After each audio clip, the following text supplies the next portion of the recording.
92.7 big FM पर आप सुन रहे हैं यादों का idiot box with Nilesh Mishra season 4। कहानियां जिनमें आप मिलते हैं खुद से। दोस्तों, मैं आपको सुनाने जा रहा हूं अपनी मंडली की सदस्य अंकिता जैन की लिखी कहानी पक्की दोस्त। निधि अभी ताला खोल ही रही थी कि अंदर से फोन की घंटी बजने लगी। गोद में अपनी 6 साल की बेटी मूंगी को लिए निधि ने जल्दी से ताला कुंडी में अटकाया, फिर अंदर आके मूंगी को नीचे चटाई पे बिठाते हुए बोली, पापा का होगा, मैं देखती हूं। क्या कहा डॉक्टर ने? फोन अमित का ही था। उसने सीधे यही पूछा।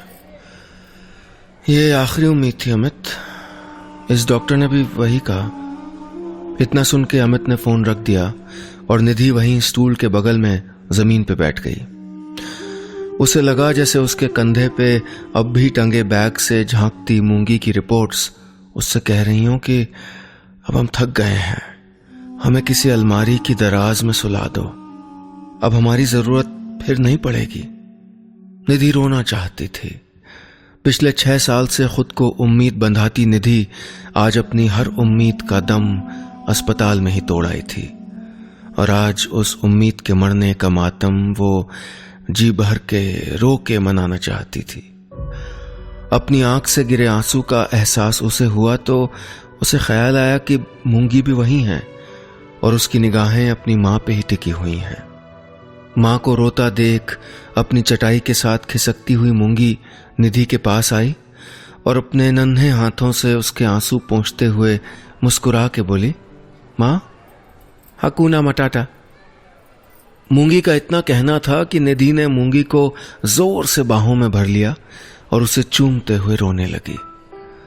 हारी हुई उम्मीद को जब एक बच्चा संभालने की कोशिश करता है तो माएं शायद ऐसे ही अपना जी हल्का करती हैं। ओफो मां, कहा ना, हकूना मटाटा। मां मूंगी के लिए ही रो रही हैं और मां को तकलीफ मूंगी के लिए ही है, इसलिए उसे भी अपनी तकलीफ के लिए दुखी होना चाहिए। इतनी समझ मूंगी में अभी कहां थी। वो तो बस अपनी रोती हुई मां को उसी तरह बहला के चुप कराना चाहती थी जिस तरह मां उसे कराती हैं। मूंगी ने एक बार फिर अपनी मासूम सी मीठी आवाज में लायन किंग फिल्म का अपना सबसे पसंदीदा गाना गाना शुरू कर दिया। हकूना मटाटा, व्हाट अ वंडरफुल फ्रेज।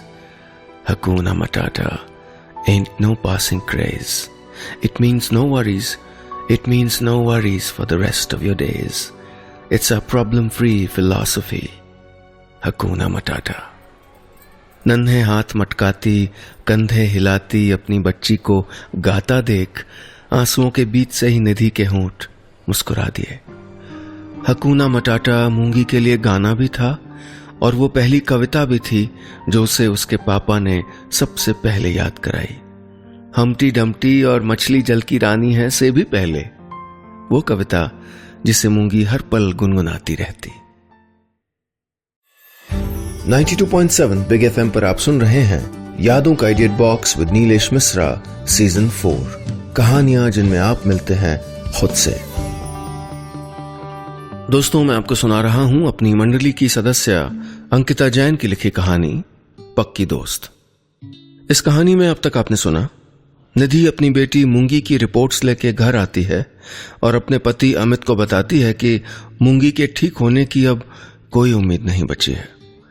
निधि परेशान है जबकि मूंगी अपना फेवरेट गाना गाकर अपनी मां को हंसाने की कोशिश करती है। अब आगे।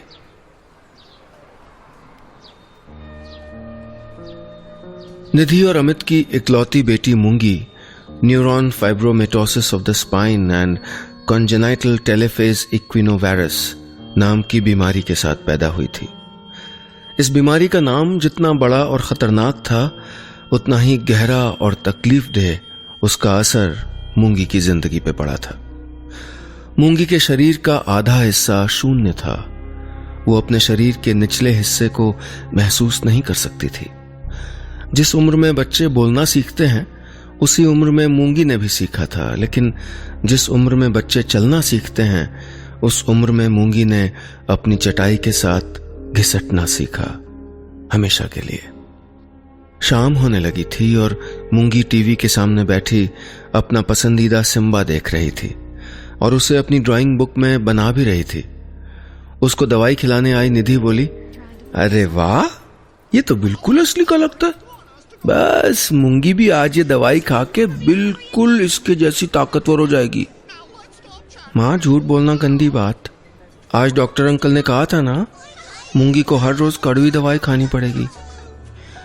मूंगी के जवाब से निधि ने एक पल को उस कड़वी गोली का स्वाद महसूस किया था। वो उस मासूम को बहलाने के लिए कोई मीठा जवाब ढूंढती, उससे पहले ही डोरबेल बजी तो मूंगी कड़वी दवाई की कड़वाहट भूलकर खिलखिला के बोली, पापा आ गए। पल भर में रोज कड़वी दवाई खाने की मूंगी की चिंता गायब हो गई और वो दरवाजे पे नजर गड़ाए पापा के अंदर आने का इंतजार करने लगी। ये वक्त उसके पापा के चाय पीने आने का होता था और मूंगी को घुमाने ले जाने का भी। उसने हर रोज की तरह पापा के रेडियो कम टेप रिकॉर्डर का बटन दबाया और मूंगी की ही आवाज में भरा हकूना मटाटा गाना टेप गाने लगा। अमित को दरवाजे पे देखते ही मूंगी खिसकते हुए दरवाजे तक आई तो अमित ने उसे गोद में उठा लिया। मेरा स्ट्रांग सिम्बा। मूंगी ने इतना सुनते ही रोज की तरह पापा के गाल पे एक किस दे दी। तो आज हम पार्क में क्या करेंगे? अमित ने मूंगी को उसकी व्हीलचेयर पे बिठाते हुए कहा। आज हम 30 स्टेप्स चलेंगे। मूंगी ने अपनी नन्ही हथेलियों को 3 बार बंद करके खोला और 30 गिनवा दिया। पिछले महीने तक मूंगी अमित की गोद में ही घूमने जाती थी, लेकिन जब उसे पता चला कि मूंगी को अब सारी उम्र ऐसे ही रहना है तो उसने मूंगी के लिए एक ऑटोमेटिक ब्रेक वाली व्हील चेयर ला दी। वो चाहता था कि मूंगी किसी के सहारे के लिए बैठी न रहे। उस व्हील चेयर के पहिए को एक बार घुमाना मतलब मूंगी का एक कदम, और 1 महीने में अब तक वो मूंगी को बिना किसी की मदद के 25 कदम भरना और उन्हें संभालना सिखा चुका था।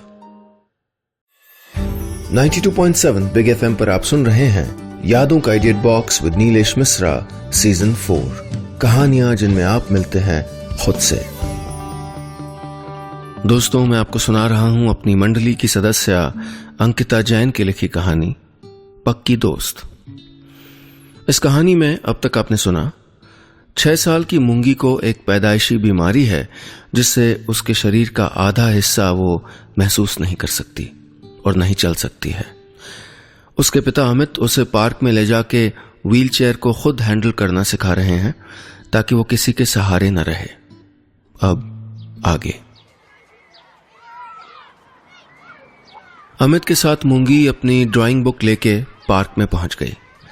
आज का टारगेट यानी 30 कदम भरने के बाद मूंगी अपनी फिक्स्ड बेंच पे बैठ गई, जहां सारे बच्चे खेलते थे उसके ठीक सामने वाली बेंच। मूंगी उन बच्चों के साथ खेल तो नहीं सकती थी, लेकिन उन्हें अपनी ड्राइंग बुक में जरूर उतारने की कोशिश करती थी। बचपन से उस पार्क में आती मूंगी को वहां जानने वाले तो कई लोग थे, लेकिन उसका दोस्त वहां कोई नहीं था। कई बार जब किसी बच्चे को चोट लग जाती या थोड़ा आराम करना होता तो वो मूंगी के पास आके बैठ जाते थे, लेकिन फिर ठीक होते ही अपने दोस्तों के पास वापस चले जाते। मूंगी उम्मीद भरी नजरों से बस उन बच्चों को मुस्कुरा के बाय कह देती। आज भी पार्क में बहुत देर तक मूंगी चुपचाप बेंच पे बैठी बच्चों को देखती रही और ड्राइंग करती रही। अमित भी मूंगी को नजर में रखते हुए वॉक के 3 राउंड पूरे कर चुका था। ये तो मीनू आंटी है ना? मूंगी के पास आके खड़ी मूंगी की ही उम्र की एक बच्ची ने उसकी ड्राइंग देख के कहा। हाँ, तुमने कैसे पहचाना? मूंगी ने उत्सुकता से पूछा। उनकी टमी और पिंक सूट से। बच्ची ने दोनों हाथ अपने मुंह पे रख के नटखट हंसी तो मूंगी भी हंसने लगी। My name is Aisha, I am 6 years old and I study in KG1। एक ही सांस में अपना पूरा परिचय देते हुए उस बच्ची ने मूंगी के सामने हाथ बढ़ाया। I am मूंगी। मूंगी ने मुस्कुरा के कहा और आयशा से हाथ मिला लिया। तुम खेलती क्यों नहीं हो? आयशा ने पूछा। मैं चल नहीं सकती, मूंगी ने अपने पैरों की ओर इशारा करते हुए कहा। क्यों नहीं चल सकती? आयशा ने पूछा।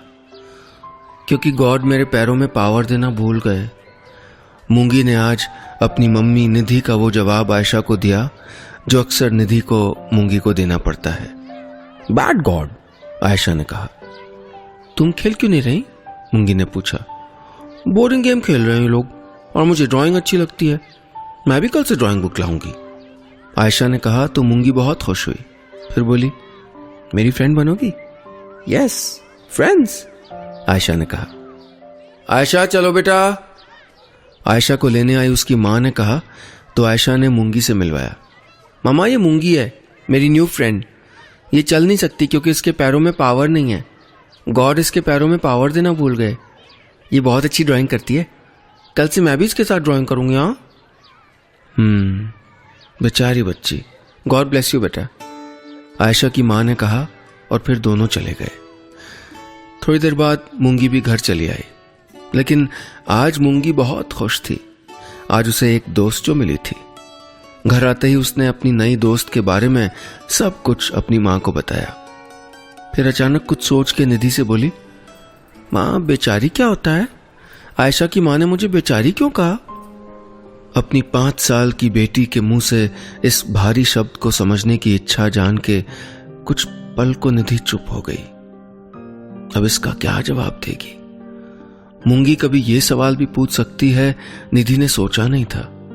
उसने मूंगी को गले से लगा लिया, उसे दुलारते हुए बोली, बेटा बेचारे वो लोग होते हैं जिनको उनकी रियल पावर के बारे में पता नहीं होता। अच्छा मुझे बताओ, सिम्बा कौन है? जंगल का राजा, अपने दोनों हाथों से शेर के पंजे बनाते हुए मूंगी बोली। लेकिन जब वो छोटा था और खो गया था तो वो भी अपनी पावर भूल गया था ना? हाँ, वो डरता था, वो सबसे छुपता था। आगे की कहानी मूंगी सुनाने लगी। और फिर उसको एक दिन उसकी दोस्त मिली। उसने उसको बताया कि वो तो जंगल का राजा है, और फिर उसे उसकी रियल पावर का पता चला। तो फिर तो मूंगी बेचारी नहीं हुई ना माँ? मूंगी तो सब करती है, देखो मूंगी ड्राइंग भी करती है माँ। हाँ बेटा, मूंगी बेचारी नहीं है, मूंगी तो पावरफुल है। मूंगी की रियल पावर है ड्राइंग करना, और एक दिन मूंगी रंगों की दुनिया में बहुत बड़ी प्रिंसेस बनेगी ना? निधि बोली तो मूंगी माँ के गले से लिपट गई। हाँ माँ, मूंगी भी बहुत बड़ी प्रिंसेस बनेगी। चलो अब मूंगी ड्राइंग करेगी और माँ काम करेगी, निधि ने कहा, और उसे खिड़की से सटे पलंग पे बिठा दिया, जिसमें से बाहर देखकर मूंगी बाहर की दुनिया को अपनी ड्राइंग बुक में कैद करती थी। अगला दिन निधि और अमित के लिए तो वैसा ही था, लेकिन मूंगी के लिए खास था। उसे अपनी नई दोस्त आयशा से मिलने, उसके साथ बातें करने, उसके साथ ड्राइंग करने की उत्सुकता थी, जिसके चलते उसने सुबह से ही पार्क जाना है की रट लगाई हुई थी। सुबह से न जाने कितनी बार पापा को फोन करके याद दिला चुकी थी कि शाम को पार्क जाना है। दोपहर में निधि से खाना खाते वक्त उसने पूछा, माँ आज सन थक क्यों नहीं रहा? निधि मुस्कुरा दी थी। मूंगी के हिसाब से शाम तब होती थी जब सन थक जाता था और गुस्सा बंद करके धूप दिखाना बंद कर देता था। ये डेफिनेशन भी उसके अपने पापा ने ही सिखाई थी। आखिरकार सन थक गया और मूंगी पापा के साथ पार्क पहुंची। पहली बार पार्क में अपने लिए किसी को इंतजार करते देख, अपनी बेंच पे अपनी दोस्त को बैठा देख कितना खुश हुई थी मूंगी। अपने 32 कदमों का टारगेट पूरा करने के बाद मूंगी आयशा के साथ ड्राइंग बनाने लगी। 92.7 बिग एफएम पर आप सुन रहे हैं यादों का idiot box with Nilesh Mishra season 4, कहानियां जिनमें आप मिलते हैं खुद से। दोस्तों, मैं आपको सुना रहा हूं अपनी मंडली की सदस्य अंकिता जैन की लिखी कहानी पक्की दोस्त।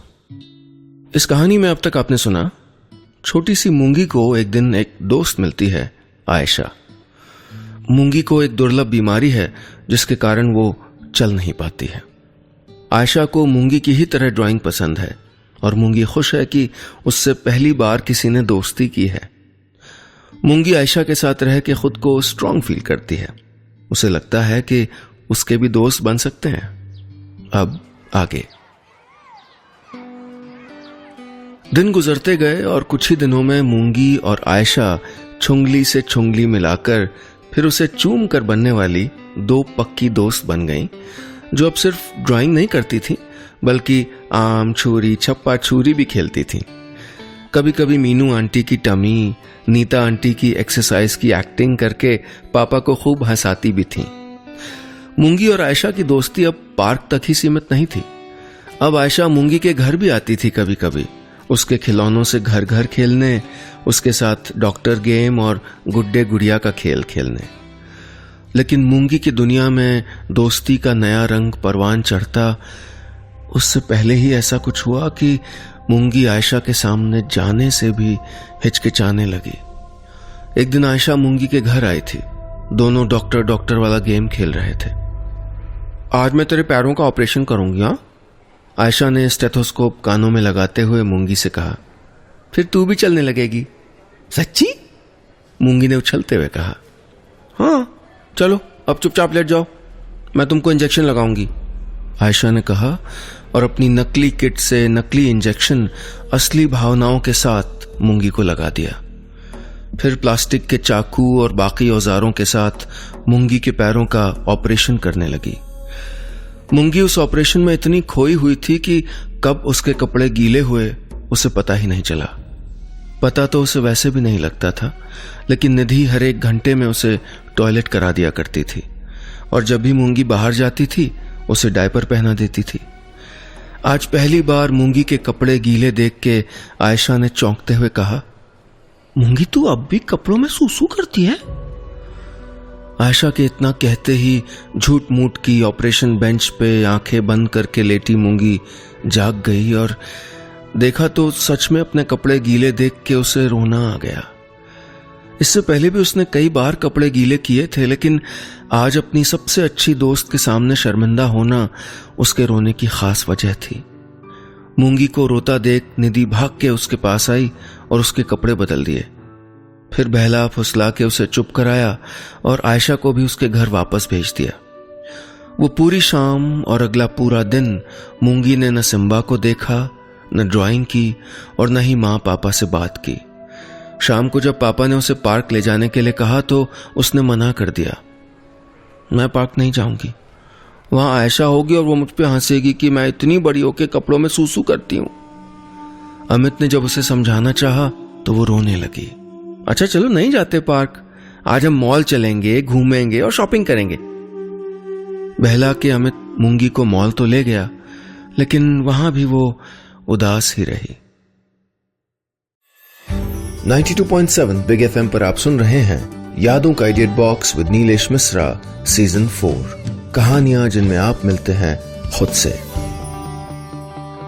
दोस्तों, मैं आपको सुना रहा हूं अपनी मंडली की सदस्य अंकिता जैन की लिखी कहानी पक्की दोस्त।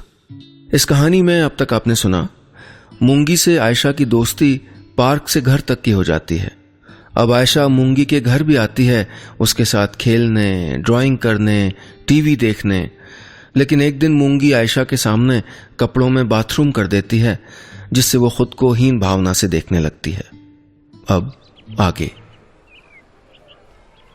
3-4 दिन गुजर जाने के बाद भी जब मूंगी पार्क नहीं गई तो आयशा अपनी माँ के साथ मूंगी के घर आई।